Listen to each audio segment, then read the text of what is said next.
How's it going, everybody? Robin here with Oracle Rising. Thank you so much for joining me today. So, I wanted to talk about some signs. I have 6 signs about, I went like this, how you might be able to tell if your ancestors are close to you. And obviously, I'm talking about ancestors that have passed on, they're on the other side of the veil.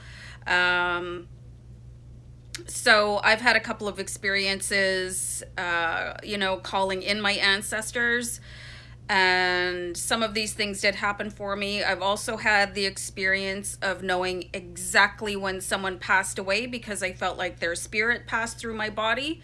And one was particularly blowing for me because I wasn't related to the person, but I had a really good friendship. And then I was dating this person, was my significant other for quite some time. And his father passed away. And I felt that. And I also had a dream that he would be sending a letter. And I had the dream about 2 weeks prior to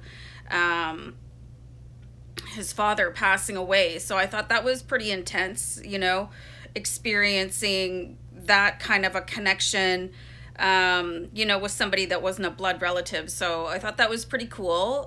So if you guys ever had these experiences or if you've had difficulty trying to call in your ancestors, let me know down below in the comments. I'm really interested in, what is going on for you guys when it comes to communicating with the other side of the veil. And I just wanted to quickly throw out too, I do these bonus readings on my tarot channel. And the bonus readings basically apply for any time that you find them. And I did an ancestor reading, let's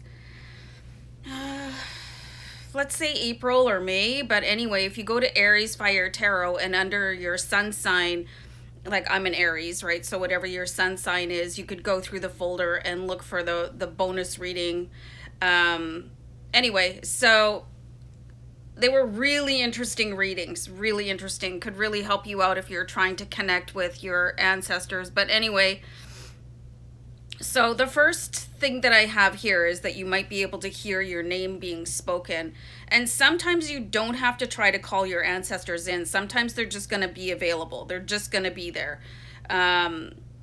So there could be some strange things going on in your house and you might not even know what's happening. I've heard lots of people tell me things that they can feel like somebody is really close to them, and that can tend to happen right like immediately after that person has passed. They'll go and visit people. Their spirit will visit people, just to look at them one more time before they keep on going on their journey.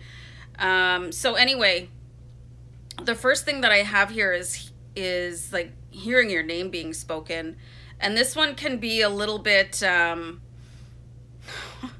just a little bit. I mean, especially if it's your first time that this is happening, this can be like insanely unsettling. And it's not always like, it's not going to be a greeting like somebody's calling you on the phone, right? And this is driving me crazy. It's not going to be, hey, how's it going? How are you? Hey, it's been a while. It's probably not going to be like that. It's going to be a little bit more, and I think of the movie Braveheart, where, there's that long breath before the name is whispered, and I've had that experience myself where it feels like there's a little bit of a change, and you perk up to it. And if you've got companion animals, they're probably already like sitting and watching a particular area in your house. And I've had that happen too. With their ears pricked up and their eyes, and then all of a sudden you'll hear, and for me it went like, just this really like slow building like sigh. And then, it's like the name is blended in with that sigh. It was not, somebody was like, hey, Robin. It wasn't like that. It was more of like a whispering of the trees and, followed by that. And I was like, woo, because you get the goosebumps come over top of you because it's almost like it's sweeping in and then leaving. And you're going like, did that just happen? Did I just hear my name? But I mean, if you're intentionally calling in your ancestors, you shouldn't be surprised if you're going to hear or see or smell or taste, um, actual, fact foundation of people appearing there. So, like, don't be surprised. And another thing is, like, don't mess around with Ouija boards, you guys. People think they're a party game, but you don't know who you're contacting. Hey, is anybody there? Oh, yeah, there's tons of people there. Like, if you're gonna be invoking people that are on the other side of the veil, you better know who you're talking to. And it's really interesting that I was researching this, to see what else is going on, what other people's experiences are, and if you are going to be calling in a spirit, I found this really interesting way to confirm that if you are calling in, one of your ancestors or a loved one, you know what I mean, you could have them do something significant, like touch you on the right side of the face. And I don't know who is prepared to have a spirit touch you on the face, but, and again, if you're asking for things from the spirit world, like, you better be prepared to receive them. And that is like on a mental and emotional level. Not everybody is going to be good at having that happen. And it's hard on your body, you guys. I've done readings just for really close friends that have lost, like, their parents, and to, like, sort of reach through and get messages from them to give to my friends. And it just leaves me completely wrung out and sobbing. And, like, I'm Irish and I'm Aries. So these things happen, but I don't think it's the same for everybody. But if you're a novice, if you don't know what you're doing, like, you better just be prepared. I think it's always good to have somebody with a little bit of experience in this. I would probably suggest that you not be alone, because it's a haunting, okay? Let's just call it what it is. So the second thing I have here is time stopping. And this one can be very, very bizarre, and you might not even notice. And it's even more particularly incredible when it happens on digital clocks, right? Because we used to have wind-up clocks and, battery operated, but it's not the same anymore. So we do have a different way of keeping time, but if you see that the clock has stopped on a particular time, or if you keep on noticing a particular time and it's repeating, that could be a significant indication that one of your ancestors is very close to you. Particularly if you keep on seeing the time that they passed away, or the time that you were notified of their death. So you know that your ancestor is very close to you, and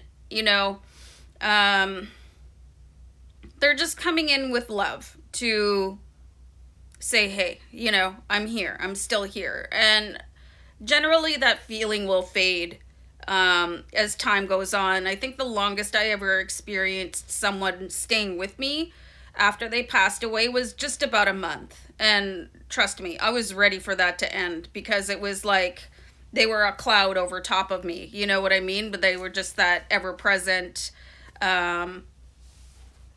Yeah, anyway, but I'm a very sensitive person, you guys.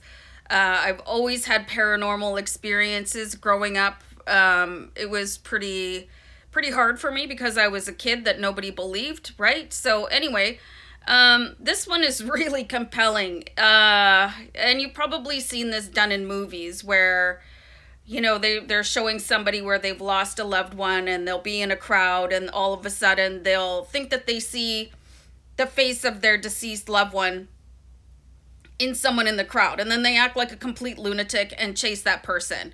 And I've got to be like 100% honest. I think if I saw the face of someone that I lost through death, I'd be that lunatic, I'd be like running through the crowd and calling their name, and so that one is very shocking as well. I mean, everything is going to be shocking when you get a connection come through from the other side of the veil, but this one is like really, really, really weird, you guys, and it's never happened to me. I've seen people that, you could be their brother or something like that, or their sister, somebody that looked very close to them, but not somebody where I wanted to jump out of my car and chase them through the city streets or anything like that. But be aware that that could happen, and that one will knock you out, I'm pretty sure.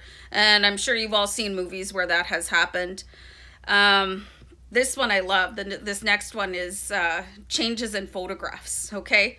So what I mean by that is, like, it could be the actual way that the picture is facing. If you have it on the wall or if you've got it on a bureau or whatever, somewhere, a piece of furniture, the angle of the frame could change. It could twist sideways on the wall, and you're like, and you fix it and then it goes back, and then you fix it and then it goes back. So the actual quality of the photograph could change also. There could be like an aura form around that person. You can actually sometimes see that deceased person come in as sort of a specter into photographs that they were never in the first place. This can happen in digital photographs as well, where the light changes, their highlights, orbs, stuff like that. So that one's really, really cool. And I know lots of people that has happened to, and that hasn't particularly happened to me, but because like I'm sensitive enough that I can feel it physically, but I think that one's a really cool one. And meanwhile, you could think, well, what's wrong with this picture?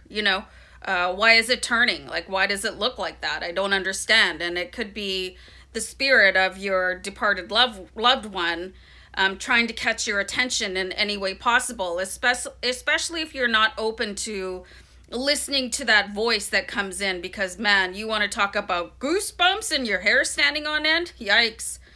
So the fifth one I have here is butterflies showing up. So I love this one. This is according to ancient Chinese wisdom. If you see a butterfly come up and, is it flock? Swarm, I don't know, of butterflies, and they come in, just be really close to you, and sometimes they could land on you, or sit on your windowsill for a long time and just be very calm and peaceful with the wings just beating very softly. And it's quite hypnotic, when you think about it, and it's enchanting, so this could be the spirit of your departed loved one coming to you in the shape of a butterfly, especially if it reflects the favorite color of the person that you just lost to the other side of the veil. So I think that one's really beautiful, and probably the least creepy and scary out of everything else that I've talked about. The sixth one, man, I don't like this one at all. I don't like it at all. It's when lights flicker and blow out. And this could be either your light bulbs, or if you've got candles going, all of a sudden, what is it? It's that movie Poltergeist. I think something like that happened in that movie. But any haunting movie, where the candle flickers and then poof, it's gone, and then a light bulb will just really start to shine like super, super bright, and then zzz, it's done. And it's probably every light source that you've got going on in your home at that time. And of course, it's the middle of the night, because, you can't just open a curtain and everything's going to be okay. And I think a lot of these visuals that I think of from movies, they happened before cell phones. So at least on a cell phone, you can throw on your flashlight or whatever, and hopefully that's not affected. But so there's some very telltale signs, you guys. And the one that I was talking about when I was discussing the hearing your name being spoken, the one about your animals, especially cats. I lived in a house that I considered to be a portal. So there was some really strange goings on there. I had really intense astral plane experiences. And we had a few cats in that house, and they were always like together when weird things were going on, and they would be like synchronized and watching in the corner. It was always in the corner, and their tails would be swishing as if they were chasing something. I just saw angel number 1441. Very important that you guys check out that angel number. Your ancestors could try to communicate through angel numbers for you. So make sure you check out these messages when you see any sort of repeating pattern. Um, Again, your animals, they could have their hackles up. They could be doing that scary cat Archie thing, where they're like, and they could be hissing. Your dog could be scared. You could be scared. It's weird when that kind of stuff happened. I've been exposed to numerous hauntings, and it was very scary because I wasn't at that point like aware of my own power. So I suffered for a long time, and I've had to have spirits leave the house. Hey man, you're scaring me. Like, you need to like beat it. Like, hit the bricks. Just get out of here. I just saw a big flash of light when I said that. I'm just getting goosebumps right now. Man. Okay, so maybe somebody was here that needed to leave. Holy smokes, that's really strange that that just happened to me. Oh man, okay, so let me know what your experiences are, you guys, and pay attention to stuff like this and be mindful. If you're going to call in the dead, they're probably gonna come. Okay, so watch yourself, get help if you need it, and be prepared. And be prepared to like really want to like bathe yourself in sage and salt and stuff like that. If you guys have unwanted spirits in your house, try saging. Try asking them to leave in a very, very powerful voice. And you can tell them, hey, you're scaring me. What you're doing is scaring me. I need you to stop that, and I need you to clear the premises. You can also do a perimeter of salt around your house and sprinkle salt in the corners. You can do it outside if you want to. So yeah, just watch the spirit world, you guys, and what you're calling in, and be prepared for it. And here's some signs for you. I look forward to your comments. Guys, sending love and light. Take care. Bye.